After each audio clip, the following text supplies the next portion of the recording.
Hello, everybody. This is Prakhar Sharma, and I'm joining you all live. Uh, we are here with our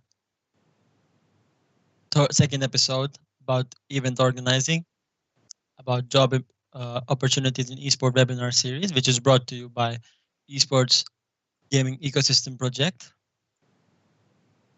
And again, in case you were wondering who are we and if you're joining for the first time, we are responsible from developing the regional know-how of esports to bringing together people with different skills and expertise about esports. And in between of that, we do everything. So what is an esport ecosystem, you must be wondering? Our responsibilities vary from creating and promoting the member participation in various activities, connecting experts and companies in the industry, coaching and supporting entrepreneurs in gaming, to boosting cooperation in the area, as I said, between the experts and the companies and like some entrepreneurs who are interested in this field and discovering various business possibilities in esports. Along with that, we also create a strong network of gaming enthusiasts and have gaming nights or gaming tournaments every once in a while. So today's episode, I'm delighted to bring you all Ville. So hi Ville. We're going to talk about Hello. event organizing. Yep, that is true. That is true. And now I will let you share your screen so that you can explain us more. Yes. So over to you. Yes, and you can see the screen, I'm guessing. Yes, perfect. Yes, perfect. So yeah, hello. I am Ville Pelkola, and I am here today to tell you about event organizing and more specifically gaming event organizing.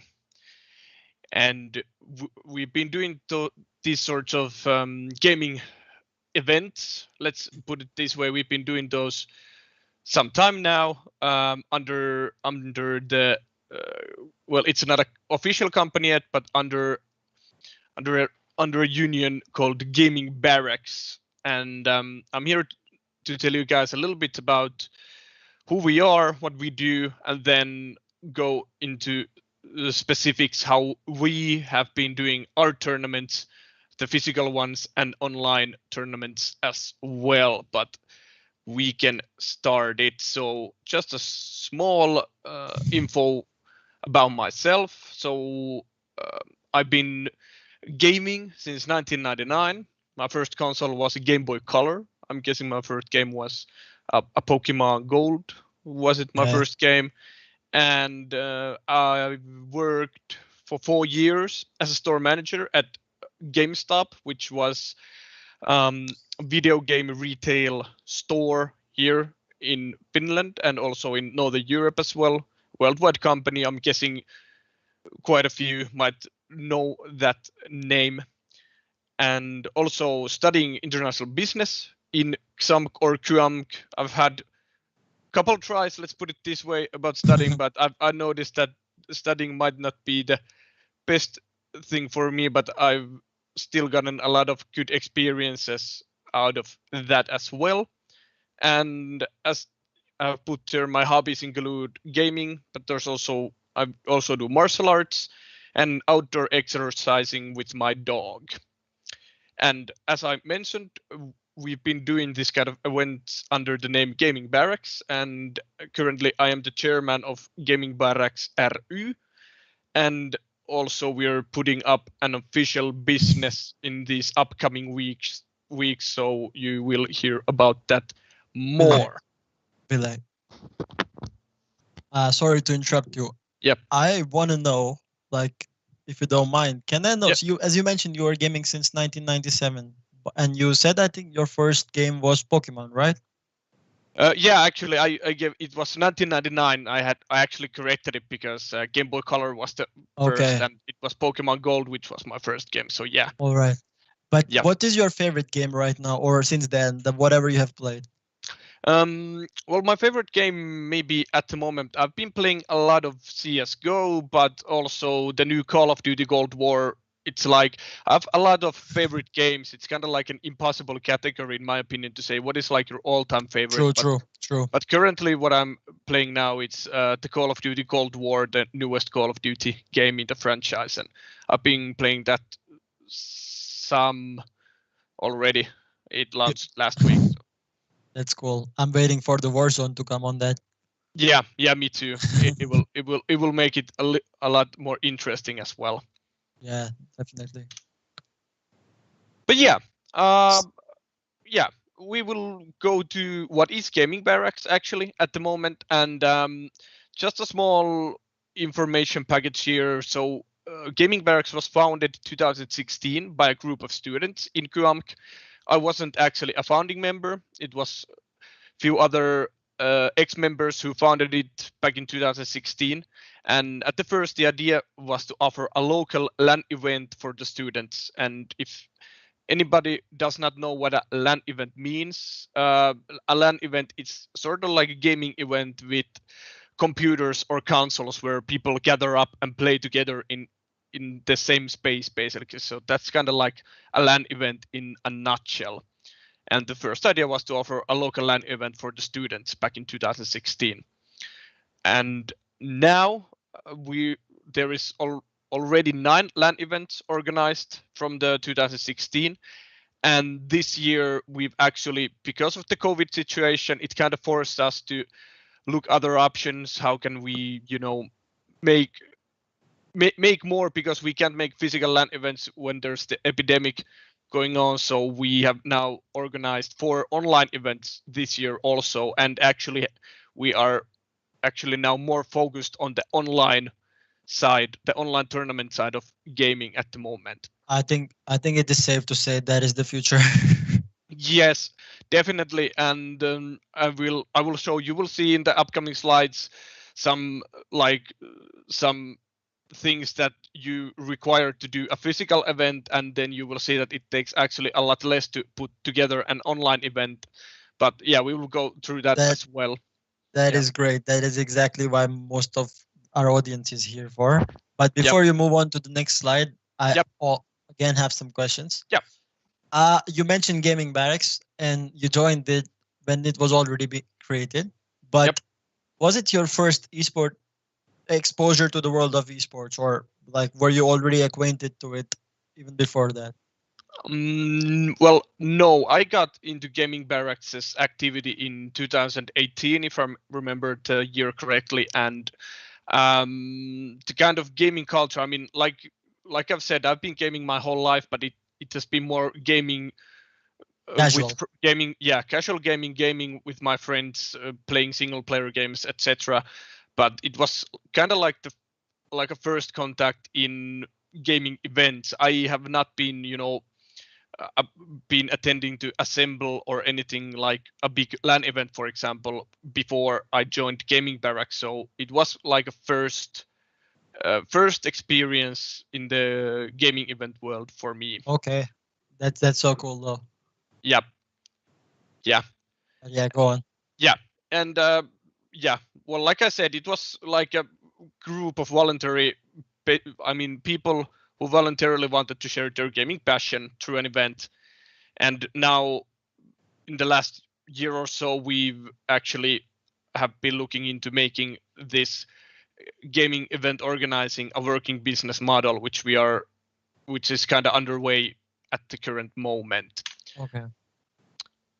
But yeah, like I said, the first event was 2016, and it has been organized ever since at the Medusa studio in Kouvola's campus, which is located near the school campus, a perfect space to host a LAN event. And there is also one student championship in Overwatch, which had been organized by Gaming Barracks. And as I said, we registered as an official union last year, 2019, with 14 members. Okay. And this year we had the chance to be part of the ESKI project that you already mentioned at the beginning. Yes. Yeah. That I'm part of, basically. Yeah, that you're part of. Yes. Yeah. Yeah, and that cooperation started at the start of this year. And also the first online tournament that we arranged was spring of 2020, so spring this year. Okay. And this Kasunlanit event that you mentioned, Yeah. can you tell us like what does it stand for something? Because most of the audience is Yeah. I mean, Kasulani. So the name comes from the location because the place where the LAN event has been organized is on the old army, army field. Basically, I mean, old army building. Basically, all the buildings uh-huh. at the exam campus are old army buildings. So that kind of gave the idea for the name Kassu, because that is kind of like a short, Okay. yeah, like a short term of kasarmi, which is again like a military space, a military building. So that inspired the name Kassunlanit. So I, I, yeah. I, re- I really like this wordplay. That's Yeah, why yeah, I was yeah, interested. I knew that there was something behind it. yeah. So it's basic because of the location. It's called Kassunlanit. Okay. Yeah.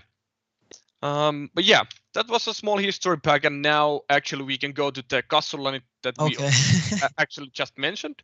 But here you can see this is from our 9th semi-annual LAN event. So this is the last LAN event, the physical LAN event that we hosted, that we organized, and as you can see, it was this year's February, so just before the DC epidemic started.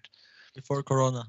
Yeah, just before Corona, we managed to organize it, which was really great.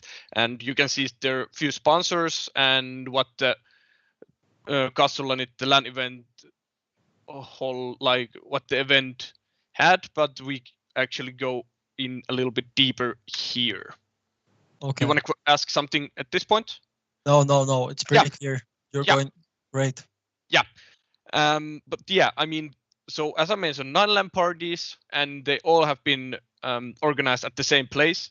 And we've normally had a tradition to host 2 events per year. Of course, this year there is only one event, and we looked into organizing one online LAN event in a way, weekend over LAN event, but that is, I don't think that's going to happen at least at the end of this year, but maybe at the start of next year we'll maybe do some sort of online LAN event just to keep the tradition going on. But yeah, as you saw on the last picture, so what we have in the Castle Lanit events, we have the competitive tournaments. So basically, within the event, we have competitive tournaments, casual gaming sessions, which is basically people playing games with themselves or with friends, or finding some random people at the event and asking them if they'd like to play something. Yeah. Just doing some casual gaming together. And as mentioned, they're most importantly the Kassulanit. What we've got the best feedback is it's a place to hang out, socialize, and play with That same-minded people. Basically, that is the best part, I would say, because I think yeah, if there are competitive tournaments, if I'm speaking for on behalf of majority of us gamers, I would say we feel like maybe we're not good enough to participate or compete in them. And these casual gaming sessions, I think, help us come out and maybe meet fellow gamers, yeah. like-minded players, and then which can motivate us to get into competitive tournaments later on. So that's a really good job that you guys are doing. Thank you. Yeah, and that's like the best thing about the physical LAN event, is because you meet new people who maybe play the same games or are interested in a game you are playing, and then you start conversation with them, and go and sit down. We have like a console corner there as well, and where you can like go and sit down and play, like for example some sports game with friends like FIFA or NHL or something like that. I Okay. mean, we have a lot of options there to just go around, hang out with people. And we've actually noticed that us as organizers, we actually spend the least amount of time at the event on our own computers, but we Mhm. just more go around, talk to people, do Yep. stuff, participate, and that's maybe the best part in it. True. But yeah, the size of the LAN events has been, so it's been like 70 to 80 reserved seats for Mhm. attendees. So that's the amount of seats that have been reserved for the computers. Of course, we have open doors the whole weekend, so it's from Friday till Sunday, a weekend long event, and of course, in on top of those 80 seats that have been reserved, people bring their computers. We have like maybe another 80 people at least, coming Mhm. and going, and just coming to check out what's going on there. Yeah, funny story. Like from I remember I've been in some for last 2 years, so I Yes. remember whenever you guys posted about these custom LAN events online in Facebook, all of my international friends were like so much in a hurry for reserving their seats because Yeah. most of them they used to miss it and then they used to like say wait half of the year for the next one. So guys, Yeah. anybody who doesn't know about this, they are pretty famous in our campus at least, and people are actually keeping their being on their toes to register for that. We've noticed that maybe the record time that our seats sold, it was maybe a couple of years back. It took like 10 minutes to Oof. only all the 80 seats to go. So it was basically refreshing the page. But the only problem is that the place that we're organizing it's the perfect place to organize a LAN event, but it's not big enough, so we could put more reserved seats to it. True. But yeah, uh, that's basically about the LAN events. But then Oh, the next slide that we would go into is to how to do the LAN event itself. So it's 80 reserved seats, maybe 80 persons more coming and going to the event. But then how do we actually do it? So the first thing is logistics, and that is basically the most important one that you need to have under control and you need to make work 100% if you want to make a LAN event, especially in a physical event.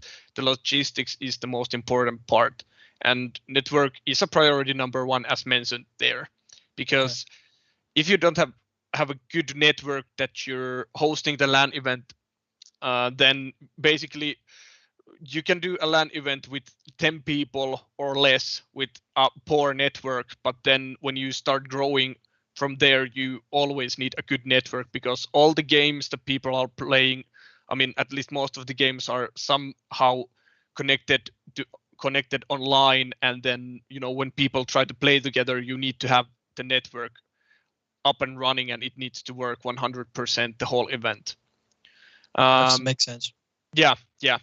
And then, as I mentioned there earlier, enough space depending how big of an event you want to organize. So yeah, we had the possibility to organize an 80 uh, person event for, I mean, like for 80 computers. But if you have a bigger space with a good network, you can like expand it how much you want. It all depends on the size of the size of the event space. And there's tables, hardware, marketing banners, lighting, etc.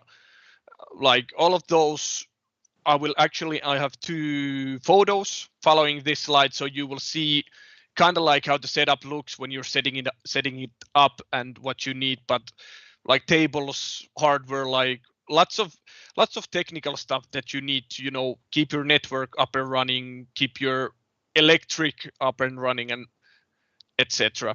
And I of think course, yeah, yeah, infrastructure and equipment is one of the most important part of yes, any esport event.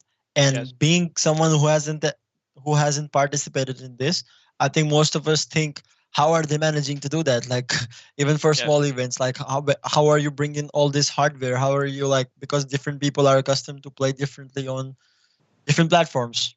I would say I yes, use different word a lot, but I hope yes, you understood the point. yeah, So yeah, yeah, it's very like, personally, I'm very curious to know, and now I'm knowing about it from you, how all this takes into play and how you give us the perfect tournament, even it's on a scale of 80 people. yes. So it's pretty interesting. Yes, and like you said, even it's for 80 people, basically all the things that we do before the tournament and during the tournament that makes the tournament and actually the LAN event going. Actually, all of those things they do in the bigger events as well. When I went last spring, I went to assemble the biggest LAN event in Finland, and Okay. I noticed that they do the exact same things as we do, but of course their scale is like But much bigger. multiple times bigger. But they do exactly the same setups, the same things as we did do on Kassulanit. Okay.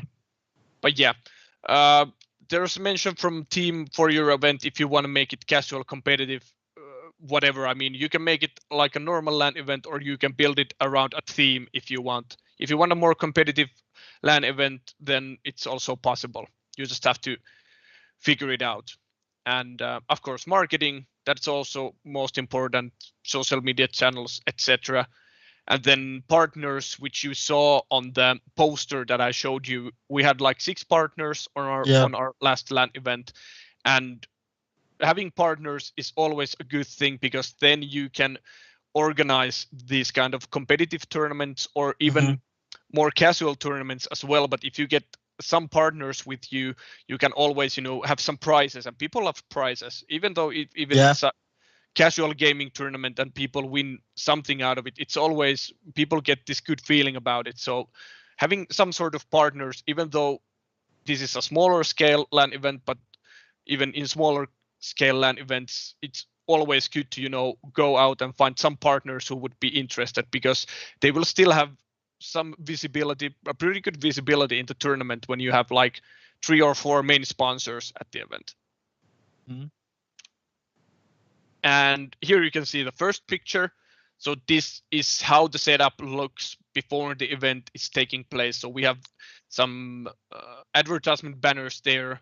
There are the tables, people bringing in their computers. It doesn't look like that much when the lights are on and when people are going there and just setting their stuff up. But then when you put the lights off and people have arrived there, it looks something like Cool. this.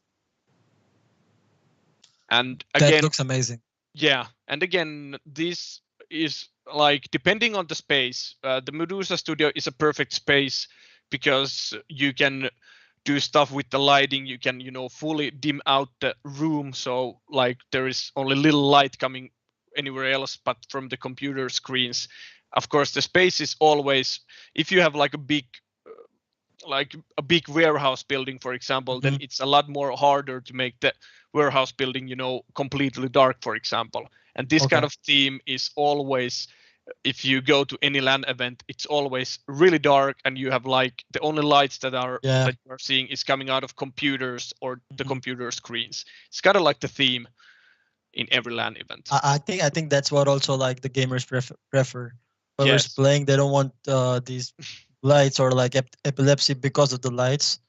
Yes. And this is much more suited to their gaming style than anything else. Yeah. So it is an Yeah. important part. Like if you're thinking of planning a gaming event, make sure no lights. Yeah. Yeah. Remember to put your curtains like you do at home when you play games and you see some coming from the 5 o'clock in the morning. yeah. Close your shades and go back to playing games. But yeah, I mean, here you can see how it looks when it's how our LAN party actually looks when Okay. it's completely set up.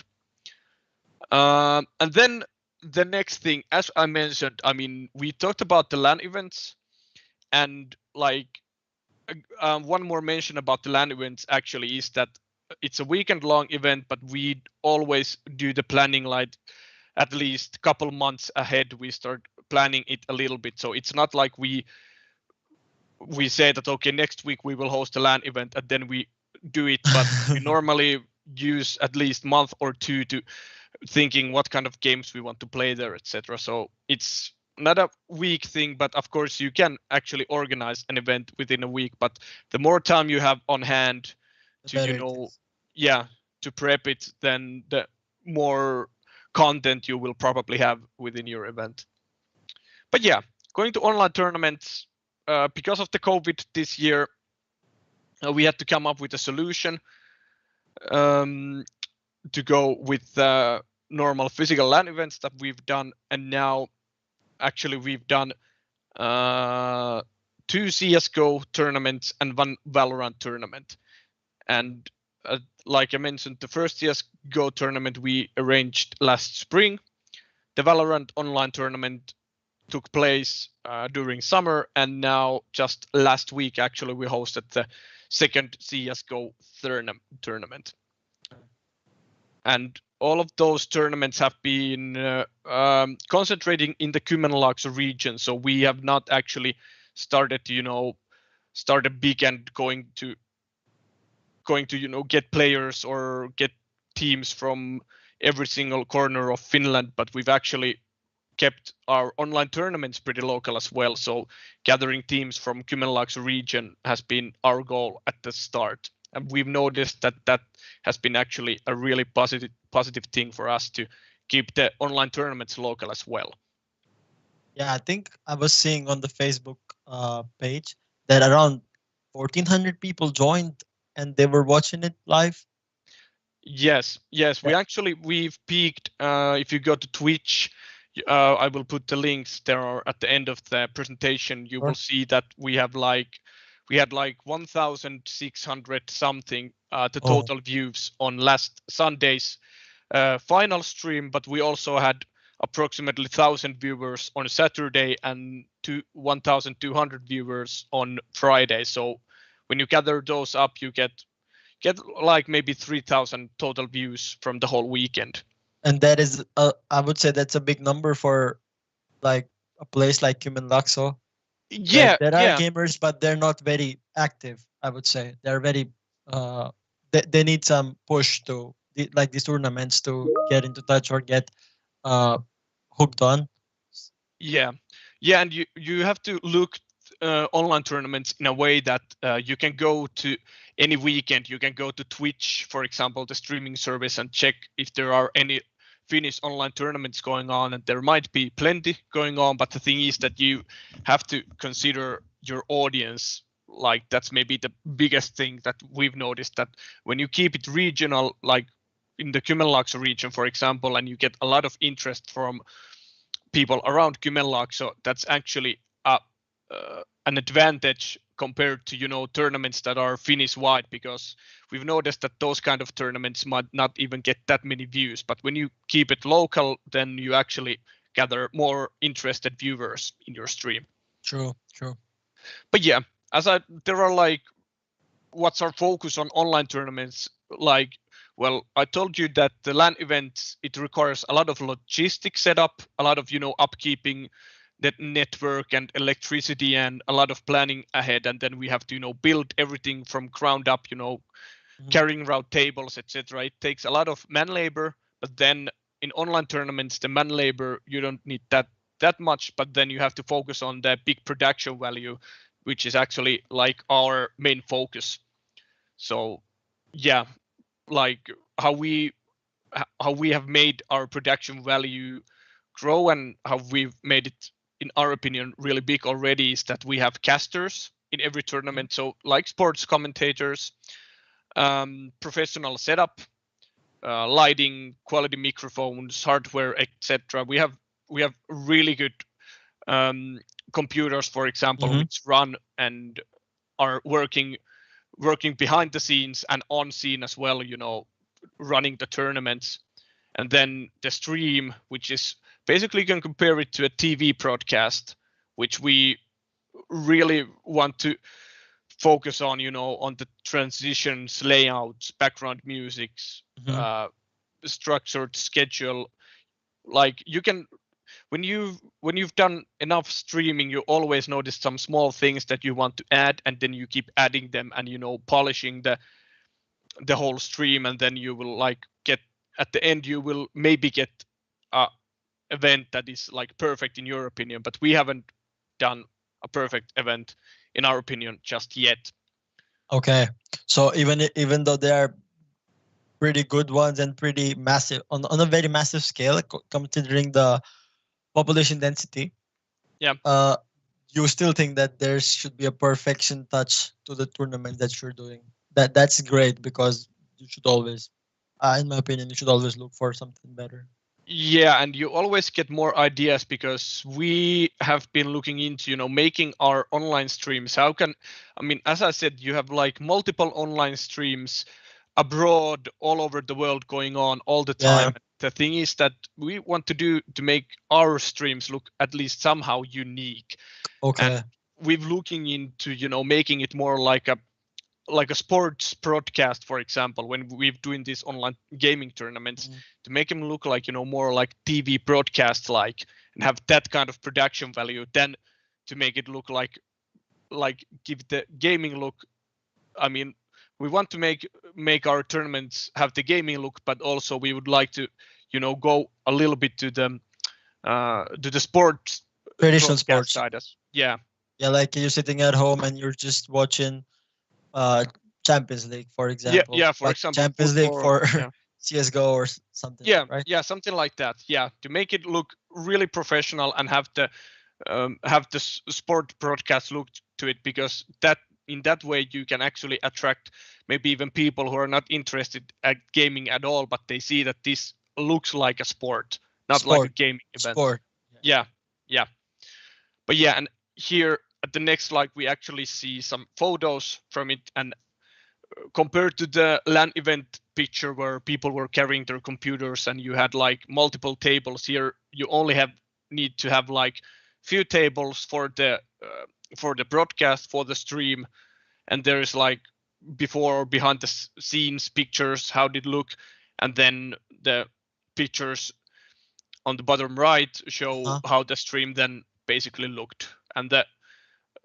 lower left one is from the Valorant tournament, and actually the right one is from last weekend's stream. So there is our streaming computer.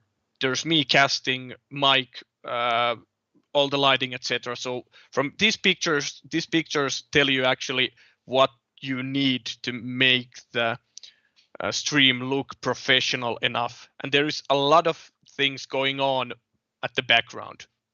Yeah, just to make it clear for our audience, casting is the same as commentating. So in Yes. traditional sports, you commentate when the match is playing on. Over here, you can see Ville casting for the players who are playing the match at that moment. So Yes. just wanted to put it for the uh, Yeah. lesser Yeah. of it. Lesser Yeah. weird. Yeah. That's actually like commentating on a sport event, but casting is like the um, trending term in the gaming world. If you think about Yes, esports events, then you're casting even though you're commentating it. we But have yeah, an episode coming up for shoutcasting soon. So okay.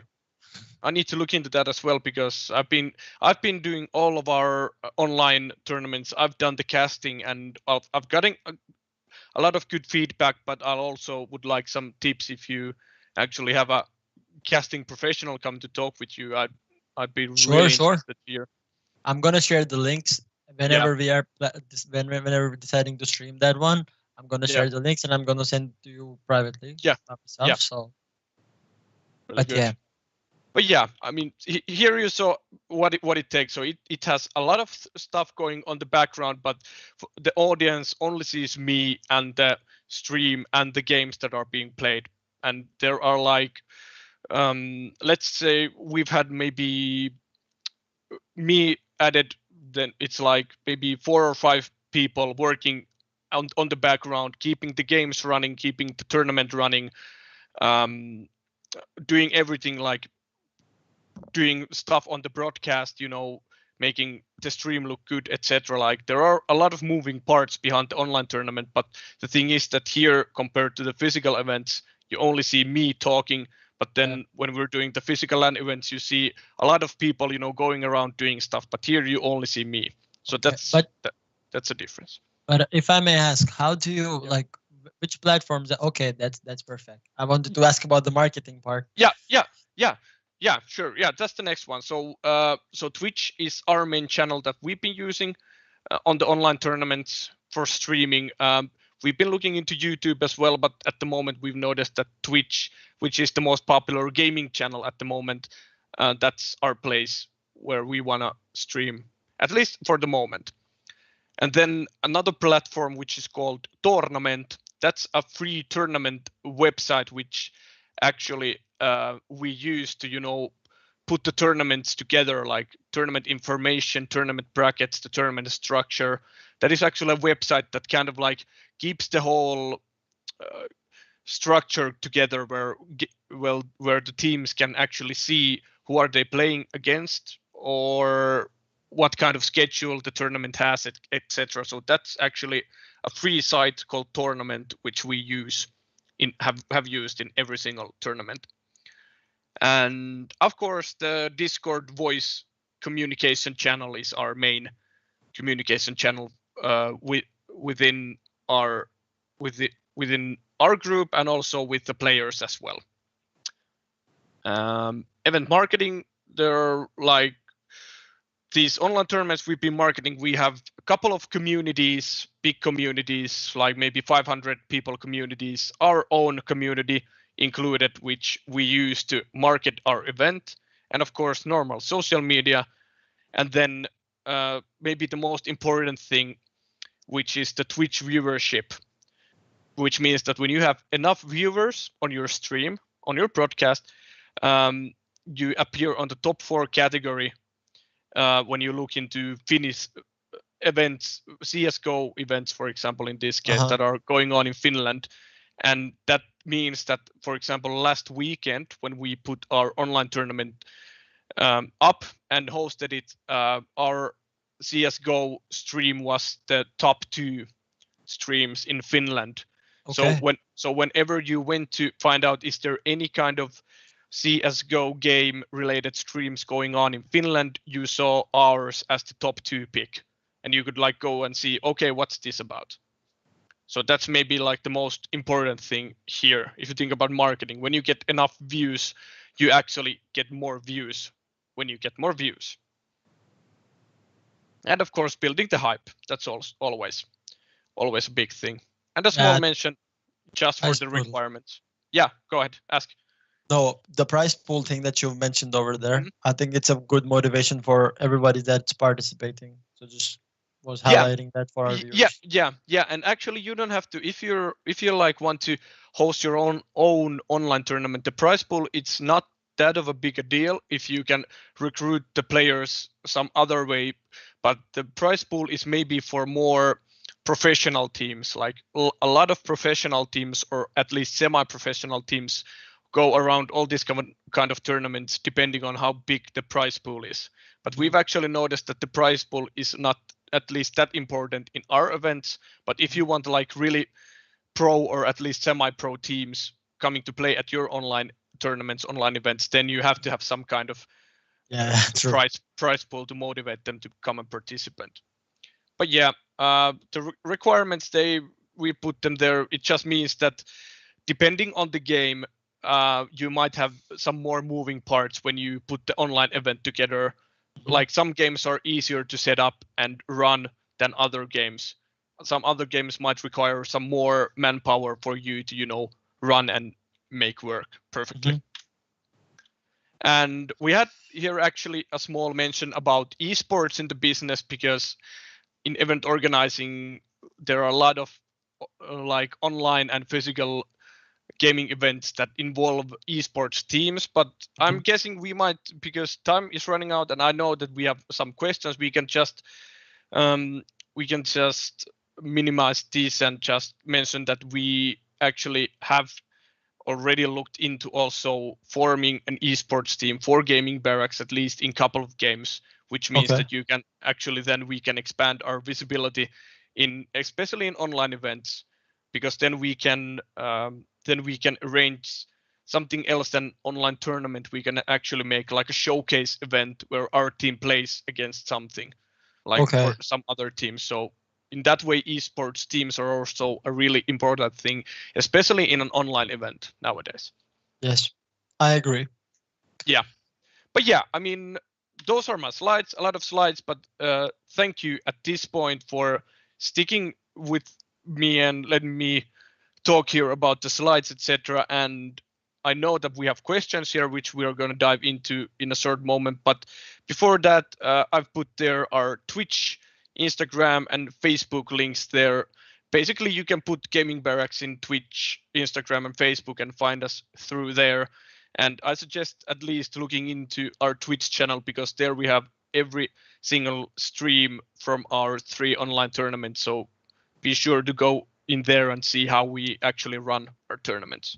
For all our viewers, don't worry about the link as well.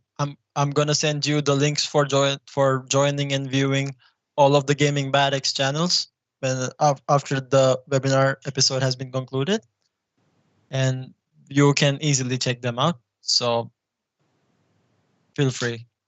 But yeah, you mentioned questions, and we have a lot of them actually. Yeah, you can. But You can. Thanks a lot for letting us know about the different aspects of event organizing. It was really important, I would say, because anybody who is interested in esports is interested in events, like the tournaments and other casual events. So it was really great to know about your insights for the same. Thank you. But okay, I had a couple of questions for you personally. So if you had to choose one esport event tournament, which one where you would want to work in, which one would you choose? Yeah. So which one would I choose to be part of? Yes. Well, I'm saying that maybe, well, seeing the assembly, the Finnish online tournament, for example, the like the biggest LAN event in Finland, seeing how they did things, and I noticed that they do a lot of the same things that we do. Actually, I actually felt that this would be a really nice organization, a really nice event to be part of, because I'm seeing that I would have a lot of, maybe ideas even to give them, and maybe even make the event even more better. So I saw some improvements there, in my opinion, as well. But just because the scale of the event is the biggest in Finland, that's why maybe that would be one event that I'd like to be part of. I was gonna ask which one was your favorite event that you attended, but I think you mentioned that, and that's assembly, right? So I'm gonna move on to some more questions that are regarding our topic, and I'd like you gave us a lot of information about different aspects, but I want to know if someone is looking for a position for this event organizer position in this industry, what are the main skills according to you that are required by them? Like which companies, like for example, if Gaming Barracks goes on to become a company and I have to apply there for event organizing, what skills would I need to impress you? Well, of course. I mean, let's say that the gaming aspect, if you at least play some games or have been gaming since childhood, which many of us have done, that's maybe the biggest thing that we want from people who are working with us, or the people who are already working with us. That's maybe the biggest thing, because the gaming world itself it's a world which is a lot different than the sports world, for example. Even though you have the esports events, which look a lot like, as I mentioned, might look a lot like sports events, but the gaming world itself, it has so multiple angles and so much going on there, that maybe that's like maybe the biggest thing that we require. And passion to do events, passion to go on, because a lot of our team people who are within our team, we have like, all of us have like multiple skill sets. Like one is good at doing graphics, one is good at numbers, for example, one is good at running esports organizations like coaching, for example, etc. So we've been trying to make our our team composure in a way that we have a lot of multiple different skill sets everywhere, and then we kind of like put all our skill sets together, and then that's how we make the events. And is language a barrier? Like in Finland, would you say that if you are applying for this position, then you should know Finnish, or does it matter, because gaming is a bit multicultural and international thing? So I would say English is pretty much the universal language. But what is your opinion about it? It doesn't matter if you can in our case, if you can speak proper English, then that suffices, because at the moment our core team actually has one person from Ireland and one person from Germany, for example. Okay. So the language barrier is not an issue. If you can just if you can speak English, then that's cool. But then other languages we might not be that good at. But Okay. English is basically our main language at this point that we work with. That's nice to know. Yeah. You should definitely check out for my CV then. Yeah.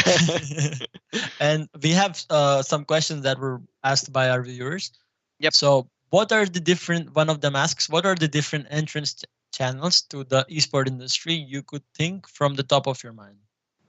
Could you ask the question again? Like, yes. It says, "What are the different entry channels to the esports industry you could think of?" Like entry channels. Okay, I'm thinking about entry channels. Well, let's put it this way: that if you have a good, solid network of friends or acquaintances, or like just have like good business connections, for example, those are always a good way to get onto the industry. But then some of us don't have those. But the thing that we've been doing, it's just we started doing the LAN events, and then we started this year doing the online events, and the only cooperation that we had was with the Eski project, actually. Okay. So we had no other sponsors, for example. So in that way, you don't even need that much to go onto the field. You just have to have the passion to do it, and maybe have some correct tools, at least at the beginning, or some fresh idea that you want to do to gain entry to the esport field. But I'll say that connections, having a network of good connections, is a really big help if you just happen to have one. And another one is, do you think esports will bypass other sports in terms of viewers and revenue in near future? It's an interesting one. I hope, and actually at some level, I think that has already happened. If you look at, for example, Dota's international, or like the biggest CS:GO tournaments, the amount of views that those get like rival the biggest sports event. Like maybe only the Super Bowl is bigger, but I mean the amount of views is already really big. And the main thing here is that when those kind of tournaments are being streamed on different streaming platforms, people can go there and look them again and again and again. And it's kind of, you have like the accessibility on streaming platforms makes it actually a lot easier to follow these kind of tournaments than put on your TV, put on the right channel at the right time to see the correct football match, for example. True. And as for the revenue, I think Dota 2 prize pool a couple of years ago was bigger than the golf tournament. So it is already somewhere. Yeah, money tells a big tale, meaning that when you see a multi-million prize pools on these gaming tournaments, you know that they're not a joke. I mean, true. And you see the amount of salaries the biggest esports teams and players receive.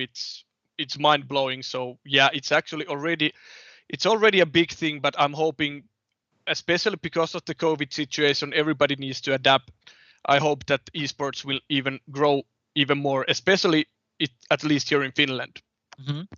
And one of the questions that has been asked right now in our live session is that, Ville, since you're involved doing different kinds of activities in Gaming Barracks, which one is your favorite thing to do? I'm saying casting. I've noticed that casting this year is definitely my main thing. Of course, it's always fun to if you think about the LAN events, for example, that we organized, it's always fun to put things together and actually arrange stuff and put things in place and socialize with other team members or the attendees, etc. But I've noticed that casting is really fun. The only problem is that when I talk and get excited, my voice starts to fade out. So that's the only thing that I've noticed is the biggest problem maybe for me doing casting, but casting definitely, that's my favorite thing now, at least at the things that we do. That's really interesting. And moving on, I have Yep. a few questions that I Yep. would like to ask you as well. You mentioned the online events. So I Yep. had a question about how do you think event organizing will change in the future, especially after this what the pandemic situation has brought us. Mm. So do you think that still online gaming could be tuned up and or physical events could be brought back, or there would be something completely new? Um, I'm, in my opinion, the online events, they are going to be even a bigger thing from now on. Mhm. Even though, even if the pandemic goes away at some point, I'm still thinking that online events, online tournaments, etc., might be even a bigger thing in the future. And how I see is that because of the epidemic, you actually, now that you have so many online events going on, it kind of forces you to maybe figure out something new, to to have like this unique aspect compared to your competition, for example. And it makes, to make your stream entertaining enough, for example, to add there some sort of funny or new Yeah. content and stuff like that. So they're definitely going to evolve even more in the future, but I don't know if there's going to be anything, some like totally new event type. But then of course the LAN events will hopefully come back when the epidemic goes away. Mm. But at the moment, anybody who is considering, maybe starting thinking about event organizing gaming wise, then I suggest you look into the online aspect, because Yes. it's easier to do. It's maybe even a little bit cheaper, but I mean, at the moment, that's the way to go. The It's online safest. yeah, safest as well. Yeah. Yes. And thank you. And one more I would like to ask.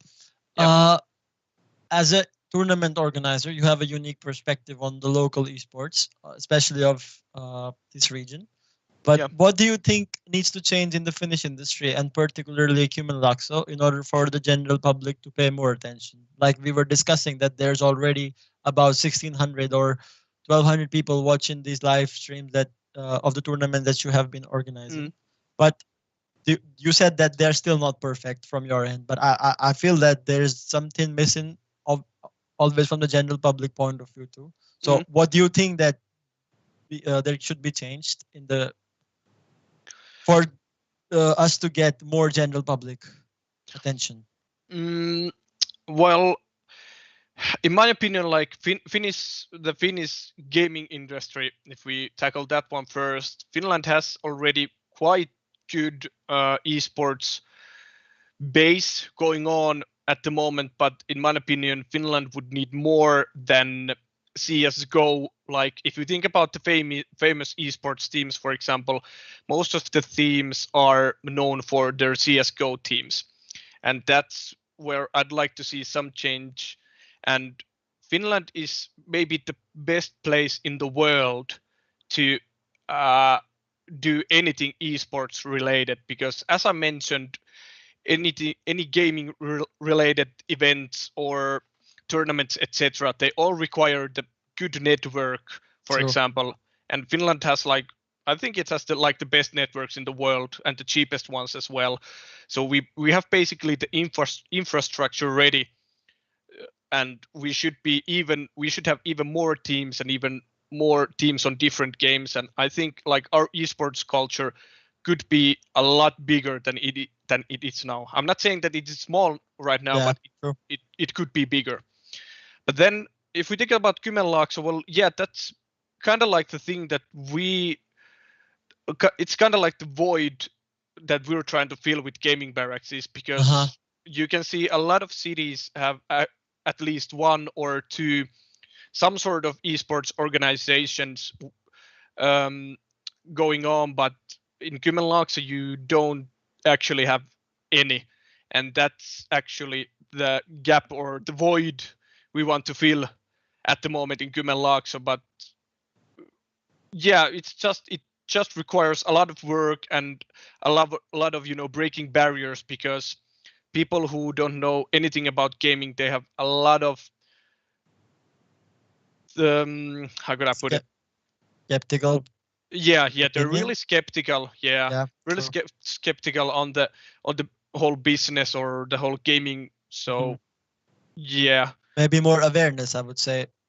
yeah, definitely more awareness and more people, just going and seeing that the gamers are not just a bunch of young guys drinking energy drinks and wasting their time. That they can actually do something really cool.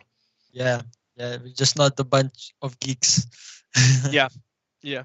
And for the last question, I just want to ask you if you could go back to the beginning and when you joined Gaming Barracks, when it started, is there anything you do differently? No. Um, eh, eh, s- That, well, I don't think so. No, because it's been like more like a trip for me. And after every single event that we've been doing, we've learned something more, or we've done some mistakes that we've learned from, and then we have perfected those mistakes, like fixed them and make them work. And it's more like I see it more as a journey. Well, maybe one thing that I would have changed is that we really should have gone and looked into the online tournament aspect before the pandemic, because there true. is a lot of potential for growth on that field as well. That's maybe the only point, but other than that, no, because it has been like a journey for us, doing stuff, doing mistakes, learning from them, and perfecting our results all the time to make it better and working better. All right. That was really good. Like a really good and direct answer to it, and I'm Yep. really happy to hear such a confident answer from your side. Yep. But with that, I would like to say a very warm thanks to you for coming to our show and telling us so much about event organizing.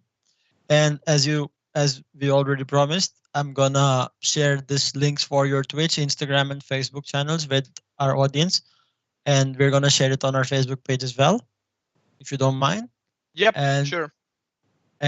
if there's any other content that we can share with our audience, we would do that as well after the webinar has ended. But thanks a lot, Ville, for joining us, and Thank you. hope you have a great weekend ahead. You too. You too. And Yeah.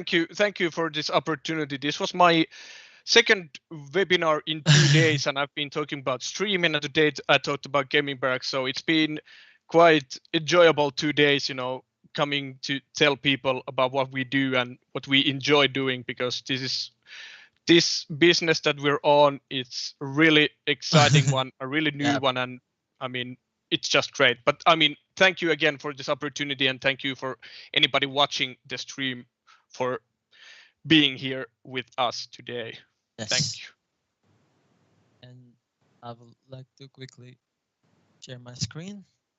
So, guys, it was a great episode with Ville about event organizing, but that is not all, since we are here to cover most of the webinar topics that revolve around esports. So, we have these upcoming topics coming, and make sure to check them out and be there. We're going to share the registration link once again with you, and we're going to bring more guests, more industry experts to share their insights, their experience, their knowledge with our audience so that you guys can know more. And with that, please join our ever growing network. And you can find the link of our Facebook, Discord, and Twitter channels in the description. Plus, don't forget to check out our webpage and sign up there so that you get all the news in advance. Plus, everything you need to know about the tournaments that we organize with Gaming Barracks and all the other webinars, even the ones which are hosted in Finnish. So with that, I would like to conclude, and thanks for joining, everybody. See you again. Bye bye.